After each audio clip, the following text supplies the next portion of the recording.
Hi good morning. അപ്പോൾ നമ്മൾ ഇന്നൊരു സ്നാക്കാണ് ഉണ്ടാക്കാൻ പോകുന്നത്. സ്നാക്ക് ഉണ്ടാക്കാന്ന് പറഞ്ഞാൽ വലിയ തലവേദനയുള്ള സ്നാക്കൊന്നുമല്ല, നുറുക്കാണ് ഉണ്ടാക്കുന്നത്. നുറുക്ക് അല്ലെങ്കിൽ മുറുക്ക് എന്ന് പറയും. നമ്മുടെ ഇവിടെയൊക്കെ നുറുക്ക് എന്നാണ് അറിയുക. അപ്പോൾ ശരിക്കുള്ള പേരെന്താണെന്ന് എനിക്ക് കറക്റ്റ് അറിയില്ല. നുറുക്കുന്നും മുറുക്കുന്നും കേട്ടിട്ടുണ്ട്. അപ്പോൾ ഞാൻ ഇവിടുത്തെ രീതിയിൽ തന്നെ പറയുകയാണ് നുറുക്ക്. അപ്പോൾ ഈ ഒരു നുറുക്ക് ഉണ്ടാക്കുന്നതിൻ്റെ കാരണം എന്താണെന്ന് വെച്ചാൽ ഇപ്പോൾ കുട്ടികൾക്കൊക്കെ ഓൺലൈൻ ക്ലാസ് ആണ്. കുട്ടികളെല്ലാവരും വീട്ടിൽ തന്നെയുണ്ട്.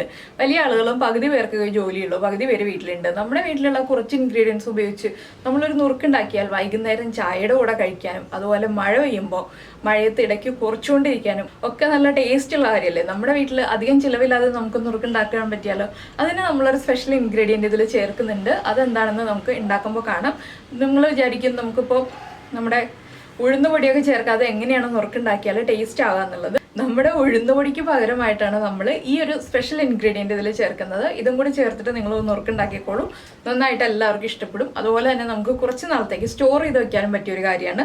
ചെറിയൊരു ക്വാണ്ടിറ്റിയൊക്കെ ആദ്യം ഉണ്ടാക്കി നോക്കുക. ആദ്യമായിട്ട് ഉണ്ടാക്കുകയാണെങ്കിൽ പിന്നെ കൂടുതൽ ക്വാണ്ടിറ്റി ഉണ്ടാക്കി സൂക്ഷിച്ച് വയ്ക്കാം. എയർടൈറ്റ് ആയിട്ടുള്ള കണ്ടെയ്നറിൽ അടച്ചു വെച്ചിട്ടുണ്ടെങ്കിൽ നമുക്ക് ഇടയ്ക്കിടയ്ക്ക് കുറച്ചുകൊണ്ടിരിക്കാം. അപ്പോൾ നമുക്ക് എങ്ങനെയാണ് നമ്മുടെ ഈ ഒരു സ്പെഷ്യൽ നുറുക്ക് ഉണ്ടാക്കുന്നത് നോക്കാം. നമുക്ക് നമ്മുടെ ഇൻഗ്രീഡിയൻസ് നോക്കാം. നമ്മളിപ്പോൾ 1 കപ്പ് അരിപ്പൊടി എടുത്തിട്ടുണ്ട്. പത്തിരിയുടെ അരിപ്പൊടിയാണ് കേട്ടോ, പത്തിരിപ്പൊടിയാണ് ഇത് എടുത്തിട്ടുള്ളത്. പത്തിരിപ്പൊടി അല്ലെങ്കിൽ ഇടിയപ്പത്തിൻ്റെ പൊടി, അപ്പത്തിൻ്റെ പൊടി, അങ്ങനെ ഏത് വേണമെങ്കിലും എടുക്കാം. പുട്ടുപൊടി എടുക്കരുത്. പിന്നെ എടുത്തിരിക്കുന്നത് 1/4 കപ്പ് കടലമാവാണ്. പിന്നെ നമ്മൾ എടുത്തിരിക്കുന്നത് ഒരു 5 പപ്പടം, സാധാരണ പപ്പടം തന്നെ 5 എണ്ണം എടുത്തിട്ടുണ്ട്. ഈ ഒരു അളവിലേക്കാണ് ഞാൻ 5 പപ്പടം എടുത്തിരിക്കുന്നത്.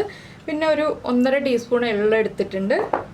കുറച്ച് ജീരകപ്പൊടി വേണം, 1/2 ടീസ്പൂൺ ജീരകപ്പൊടി വേണം. ജീരകം ഇട്ടിട്ടുണ്ടെങ്കിൽ നമുക്ക് പിഴിയാൻ ബുദ്ധിമുട്ടായിരിക്കും, അതുകൊണ്ടാണ് ജീരകപ്പൊടി ചേർക്കുന്നത്.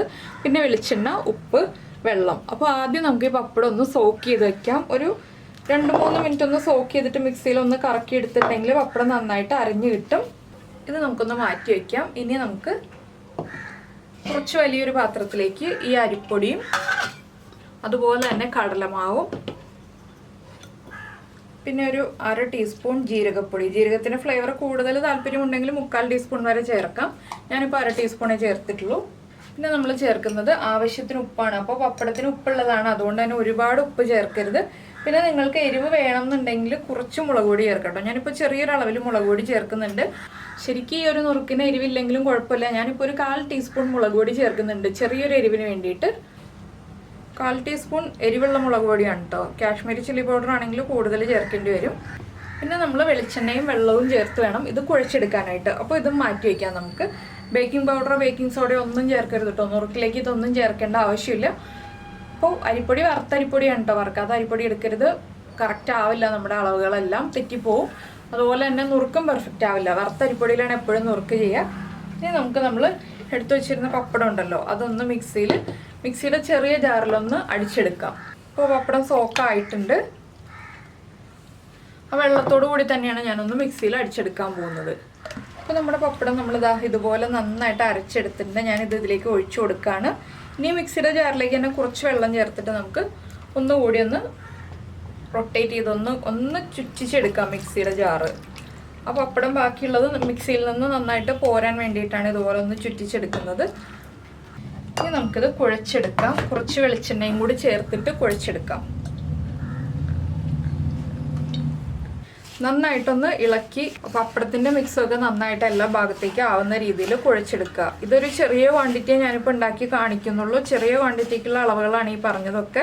അപ്പോൾ നമ്മളിപ്പോൾ 1 കപ്പ് വെള്ളം എടുത്തിട്ട് അതിൽ നിന്ന് 1/4 കപ്പോളം വെള്ളം പപ്പടം സോക്ക് ചെയ്യാനും അതുപോലെ തന്നെ മിക്സിയുടെ ജാറൊന്ന് ചുറ്റിച്ചൊഴിക്കാനുമായിട്ട് എടുത്തിട്ടുണ്ട്. അത്രയും വെള്ളം മതി, ഒരുപാട് വെള്ളം വേണ്ട കേട്ടോ.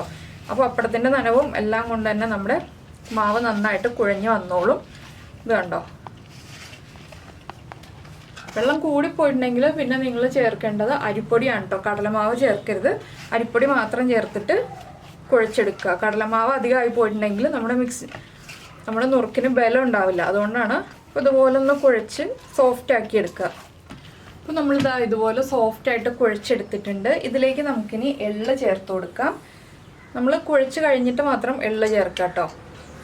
അതുപോലെ തന്നെ കുറച്ചുകൂടി വെളിച്ചെണ്ണ ഞാൻ ചേർക്കുന്നുണ്ട്. കയ്യിലൊന്ന് ഒട്ടുന്നുണ്ട്, അതുകൊണ്ടാണ് കുറച്ചുകൂടി വെളിച്ചെണ്ണ ചേർക്കുന്നത്. ഒരു 2 ടീസ്പൂൺ വെളിച്ചെണ്ണയും കൂടി ചേർത്തിട്ട് നമുക്ക് ഒന്നുകൂടി ഇതൊന്ന് നന്നായിട്ട് കുഴച്ച് ഈ എള്ളെല്ലാം നമ്മുടെ മാവിൻ്റെ എല്ലാ ഭാഗത്തേക്കും ആയി വരുന്ന രീതിയിൽ കുഴച്ചെടുക്കാം. അപ്പോൾ നമ്മൾ നമ്മുടെ മാവ് നന്നായിട്ട് കുഴച്ചെടുത്തിട്ടുണ്ട്. ഇനി ഇത് റെസ്റ്റ് ചെയ്യാൻ വെക്കേണ്ട ആവശ്യമൊന്നുമില്ല കേട്ടോ, നമുക്ക് ഉടനെ തന്നെ നുറുക്കുണ്ടാക്കിയെടുക്കാം. അപ്പോൾ ഈ ഒരു ചില്ലുണ്ടല്ലോ, നമ്മുടെ സ്റ്റാറുള്ള ചില്ല്, ആ ചില്ലിട്ടിട്ട് വേണം നമ്മൾ നുറുക്കുണ്ടാക്കിയെടുക്കാനായിട്ട്.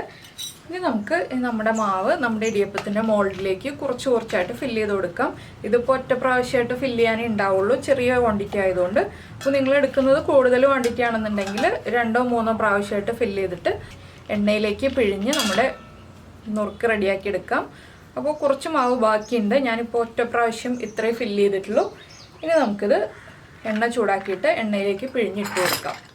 അപ്പോൾ നമ്മൾ എണ്ണ ചൂടാക്കാൻ വെച്ചിട്ടുണ്ട്. ഇതുപോലെ ഒരു പരന്ന പാത്രത്തിൽ ഉണ്ടാക്കാൻ കേട്ടോ നല്ലത്. നുറുക്ക് ചീനച്ചട്ടിയിൽ ഉണ്ടാക്കുന്നതിനേക്കാൾ എളുപ്പം പരന്ന പാത്രത്തിൽ ഉണ്ടാക്കുകയാണ്. അപ്പോൾ ഞാൻ ചെറിയൊരളവിൽ ഒരു മാവിൻ്റെ കുറച്ച് പോർഷൻ ഇട്ട് കൊടുക്കുന്നുണ്ട്. എണ്ണ ചൂടായോ എന്ന് അറിയാനാണ്. അപ്പോൾ എണ്ണ ചൂടായിട്ടുണ്ട്. നിങ്ങൾ ആദ്യമായിട്ട് ഉണ്ടാക്കുമ്പോഴാണെങ്കിലും അല്ല ഉണ്ടാക്കിക്കൊണ്ടിരിക്കുന്ന ആൾക്കാരാണെങ്കിലും എണ്ണ ചൂടായോ ഒന്ന് ചെക്ക് ചെയ്തതിന് ശേഷം മാത്രം നമ്മുടെ നുറുക്കിൻ്റെ മിക്സ് പിഴിഞ്ഞൊഴിക്കുക. ഇത് റൗണ്ടിൽ തന്നെ വേണമെന്നൊന്നുമില്ല, ഇഷ്ടമുള്ള ഷേപ്പിൽ നമുക്ക് നുറുക്ക് റെഡിയാക്കി എടുക്കാം. ഞാനിപ്പോൾ നീളത്തിൽ പിഴിഞ്ഞെടുക്കാൻ പോവാണ്. നീളത്തിലോ വട്ടത്തിലോ എങ്ങനെ വേണമെങ്കിലും ആവാം. അപ്പോൾ ഈ ഒരു പീസൊന്ന് എടുത്ത് മാറ്റട്ടെ കേട്ടോ ഞാൻ, അല്ലെങ്കിൽ അത് കരിഞ്ഞു പിടിക്കും ബാക്കിയുള്ളതിലേക്ക്. അതിന് ശേഷം നമുക്ക് പിഴിഞ്ഞു കൊടുക്കാം. അപ്പോൾ നമ്മൾ എണ്ണ ചൂടാക്കുമ്പോൾ ഹൈ ഫ്ലെയിമിൽ വെച്ചിട്ട് ചൂടാക്കുക. പിഴിയുമ്പോൾ ഫ്ലെയിം ഒന്ന് കുറച്ച് വെച്ചിട്ട് പിഴിയുക കേട്ടോ. എന്താണെന്ന് വെച്ചിട്ടുണ്ടെങ്കിൽ എണ്ണയിൽ നിന്നുള്ള ആവി നമ്മുടെ കയ്യിലേക്ക് അടിച്ചിട്ട് കൈ പൊള്ളും. അതുകൊണ്ട് ഫ്ലെയിം കുറച്ച് വെച്ചിട്ട് വേണം എപ്പോഴും പിഴിഞ്ഞെടുക്കാനായിട്ട്.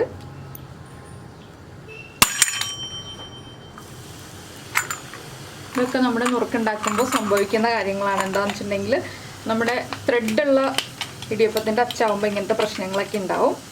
അപ്പോൾ വീണ്ടും സംഭവിക്കാൻ സാധ്യതയുണ്ട് കേട്ടോ. ഞാനപ്പോൾ ഒന്ന് ത്രെഡ് കറക്റ്റ് ആക്കട്ടെ. ഇതൊന്ന് എണ്ണയിലേക്ക് ഇട്ട് കൊടുക്കാം. ഇനിയും നോക്കട്ടെ കേട്ടോ, ഇനി കുഴപ്പമില്ല. അപ്പോൾ ചെറിയൊരു ക്വാണ്ടിറ്റി ഇതാണ് ഞാനിപ്പോൾ എണ്ണയിലേക്ക് ഇട്ട് കൊടുക്കുന്നത്. ഇത് നമുക്ക് മുറിച്ചെടുക്കാം. അപ്പോൾ ഇത്ര ഇടുന്നുള്ളൂ ഫസ്റ്റ് ബാച്ചിൽ. ഒരു പീസും കൂടി ഉണ്ട്, അതും കൂടി ഇട്ട് കൊടുക്കാം. അപ്പോൾ നമ്മൾ ആദ്യം ഇട്ടതുണ്ടല്ലോ, ആദ്യം ഇട്ടത് ഒന്ന് മൊരിഞ്ഞ് വന്നിട്ട് നമുക്ക് അടുത്ത സൈഡിലേക്ക് തിരിച്ചിട്ട് കൊടുക്കാം. ഇത് മൊത്തത്തിൽ തന്നെ തിരിച്ചിട്ട് കൊടുക്കാൻ പോവാണ് ഞാൻ. ഇനി ഫ്ലെയിം കൂട്ടി വയ്ക്കാം കേട്ടോ. ഹൈ ഫ്ലെയിമിൽ തന്നെ വെച്ചിട്ട് നമുക്ക് പൊരിച്ചെടുക്കാം. ഇതാണ് ഞാൻ പറഞ്ഞത്, ഷേപ്പൊന്നൊരു വിഷയമല്ല. നമ്മളിത് പൊട്ടിച്ചെടുക്കുന്നതുകൊണ്ട് ഷേപ്പൊന്നും നിങ്ങൾ നോക്കേണ്ട ആവശ്യമില്ല. ഇപ്പോൾ എല്ലാവർക്കും റൗണ്ടിൽ ചുറ്റിയെടുക്കാൻ പറ്റണമെന്നില്ലല്ലോ. അതുകൊണ്ടാണ് നമ്മൾ ഈ ഒരു ഷേപ്പിൽ ഈ ഒരു നുറുക്ക് തയ്യാറാക്കുന്നത്. ആദ്യം ഇട്ട പീസ് ഉണ്ടല്ലോ, അത് കറക്റ്റായിട്ട് മൊരിഞ്ഞ് വന്നിട്ടുണ്ട്. ഞാനിതൊരു ടിഷ്യൂ പേപ്പറിലേക്ക് മാറ്റട്ടെ. നുറുക്ക് വേഗം തന്നെ മൊരിഞ്ഞ് കിട്ടും കേട്ടോ, അധികം സമയമൊന്നും എടുക്കില്ല മൊരിഞ്ഞ് വരാനായിട്ട്. നമ്മൾ ആ ഒന്ന് എണ്ണയിലേക്ക് ഇടുമ്പോൾ ശ്രദ്ധിക്കണം എന്നുള്ളത് മാത്രമേ ഉള്ളൂ ഇതിൽ ശ്രദ്ധിക്കേണ്ട ഒരു കാര്യമായിട്ട്. ഇപ്പോൾ കണ്ടോ, നല്ല എള്ളൊക്കെ പല ഭാഗത്തും കാണാൻ പറ്റുന്ന അടിപൊളി നുറുക്ക് റെഡി ആയി കഴിഞ്ഞു. ഇത് നമുക്ക് ഇഷ്ടമുള്ള വലിപ്പത്തിൽ ഒടിച്ചെടുക്കാം. അപ്പോൾ എല്ലാവരും ഇന്ന് തന്നെ റെഡിയാക്കിക്കോളൂ ഈ ഒരു നുറുക്ക്. എല്ലാവരുടെയും വീട്ടിലുള്ള ഇൻഗ്രീഡിയൻസ് തന്നെയാണല്ലോ. പപ്പടം ഉണ്ടാവും, അതുപോലെ തന്നെ നമ്മുടെ അരിപ്പൊടി ഉണ്ടാവും, കടലമാവ് ഉണ്ടാവും.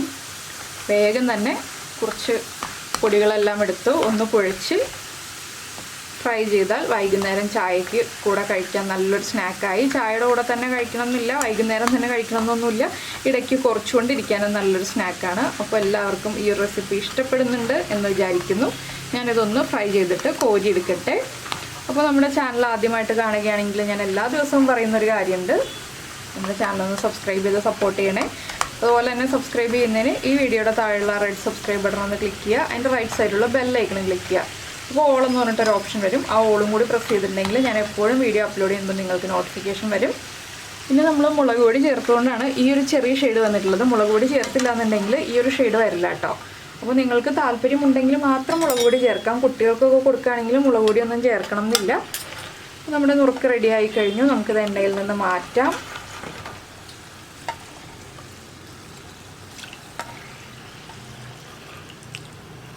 നമ്മൾ ഷോപ്പിൽ നിന്നൊക്കെ വാങ്ങിക്കുന്ന, ബേക്കറിയിൽ നിന്നൊക്കെ വാങ്ങിക്കുന്ന അതേ ടേസ്റ്റിൽ നമുക്ക് കുറച്ച് ഇൻഗ്രീഡിയൻസ് കൊണ്ട് നുറുക്ക് വീട്ടിലുണ്ടാക്കിയെടുക്കാം. ബാക്കിയുള്ളതും ഇതുപോലെ തന്നെ പിഴിഞ്ഞു കൊടുത്തിട്ട് നമുക്ക് വറുത്ത് കോരിയെടുക്കാം.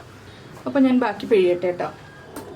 അപ്പോൾ നമ്മുടെ നുറുക്കെല്ലാം എന്താ റെഡി ആയിട്ടുണ്ട്. നമ്മൾ പല ഷേപ്പിലായിരുന്നത് ഒടിച്ച് ഒരേ വലുപ്പത്തിലൊക്കെ ഏകദേശം ആക്കിയിട്ടുണ്ട്. ഇതിപ്പോൾ നമുക്ക് വീട്ടിൽ കഴിക്കാനായതുകൊണ്ട് ഭയങ്കര ഭംഗിയിലൊന്നും ചെയ്യണ്ട, പക്ഷെ നല്ല ഭംഗി ആയിട്ടുണ്ട് കേട്ടോ. നമ്മൾ പ്രത്യേകിച്ച് ഒന്നും ചെയ്യാതെ തന്നെ ഭംഗിയായിട്ട് ഇരിക്കുന്നുണ്ട്. നല്ല ക്രിസ്പിയാണ്, ഇത് കണ്ടോ. നല്ല ക്രിസ്പിയാണ്, അതുപോലെ തന്നെ കഴിക്കാൻ നല്ല സോഫ്റ്റാണ്. എങ്ങനെയുണ്ട് സൗണ്ട്? നല്ല അടിപൊളി സൗണ്ട് അല്ലേ? അപ്പോൾ എല്ലാവരും ഒന്ന് ഉണ്ടാക്കി നോക്കൂ കേട്ടോ. ഉണ്ടാക്കി നോക്കിയിട്ട് അഭിപ്രായം പറയുക, നിങ്ങൾക്ക് ഈ ഒരു റെസിപ്പി ഇഷ്ടമായോ ഇല്ലയോ എന്നുള്ളത്. ഇതിപ്പോൾ ഈ ഒരു ക്വാണ്ടിറ്റി ഉണ്ടാക്കുകയാണെങ്കിൽ നമുക്ക് ഒരു ദിവസത്തേക്ക് തന്നെ തികയില്ല. വൈകുന്നേരം ഒന്ന് എല്ലാവരും എടുത്ത് കുറച്ച് കഴിയുമ്പോൾ തീർന്നു പോകും, അത്രേ ഉണ്ടാവുള്ളൂ. അപ്പോൾ നിങ്ങൾ ഉണ്ടാക്കുമ്പോൾ ആദ്യം ചെറിയ ക്വാണ്ടിറ്റിയിൽ ഉണ്ടാക്കിയിട്ട് പിന്നെ കൂടുതൽ ക്വാണ്ടിറ്റി ഉണ്ടാക്കി സ്റ്റോർ ചെയ്ത് വെച്ചോളൂ. എയർ ടൈറ്റ് ആയിട്ടുള്ള കണ്ടെയ്നറിൽ അടച്ചു വെച്ചിട്ടുണ്ടെങ്കിൽ നമുക്ക് 1 മാസം വരെ സൂക്ഷിച്ച് വയ്ക്കാം. നമ്മൾ ഉപയോഗിക്കുന്ന എണ്ണ പക്ഷേ പുതിയ എണ്ണ ആയിരിക്കണം. പഴയ എണ്ണ ഉപയോഗിച്ചിട്ടുണ്ടെങ്കിൽ നമ്മൾ ഡേറ്റ് നോക്കുക. എക്സ്പയറി ഡേറ്റ് കഴിയാറായിട്ടുള്ള എണ്ണ ഉപയോഗിച്ചിട്ടുണ്ടെങ്കിൽ മോശമായി പോവും. ഇല്ലെങ്കിൽ നല്ല ഫ്രഷ് ആയിട്ടുള്ള എണ്ണയാണെന്നുണ്ടെങ്കിൽ, പുതിയ എണ്ണയൊക്കെ വാങ്ങിച്ചതാണെന്നുണ്ടെങ്കിൽ നല്ല സൂപ്പറായിട്ട് സൂക്ഷിച്ച് വയ്ക്കാം നമുക്ക്. അപ്പോൾ എന്തായാലും നിങ്ങളെല്ലാവരും ട്രൈ ചെയ്ത് നോക്കുമെന്ന് വിചാരിക്കുന്നു. നമുക്ക് നമ്മുടെ അടുത്ത റെസിപ്പിയുമായിട്ട് അടുത്ത ദിവസം വീണ്ടും കാണാം.